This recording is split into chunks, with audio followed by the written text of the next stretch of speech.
Hello guys, ito na yung full video ng aking sweet and spicy garlic butter shrimp. So small size yung nabili ko, 150 pesos, kalahating kilo. Tapos ganyan yung paraan para matanggal yung kanyang mga bituka. Gagamitan siya ng toothpick. Ayan guys, so. Tapos sa pan, naglagay ako ng oil at butter. Tapos naglagay ako ng maraming garlic para mas masarap ang ating niluto.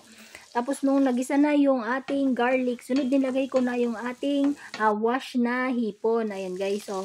Ayan, so malilit lang pero pwede na kasi mura lang din naman, 150 pesos ang kalahating kilo, so 300 ang isang kilo. Naglagay ako ng asin at saka maraming durog na paminta para mas masarap pa kapag mas malasa. Naglagay din ako ng chili paste, ayan o, madaming chili paste para mas maanghang, mas masarap din. Ayan, mabilis lang siyang lutuin kasi nga malambot lang yung hipon at maliliit din. So, kailangan lang halu-haluin. Nilagyan ko na rin pala yan ng asukal. Tapos, ayan, ready to serve na. So, walang tapon, kain lahat, guys, kasi maliit lang. Ako kinakain ko lahat, pati yung ulo. Thank you, guys, for watching. God bless everyone. Bye!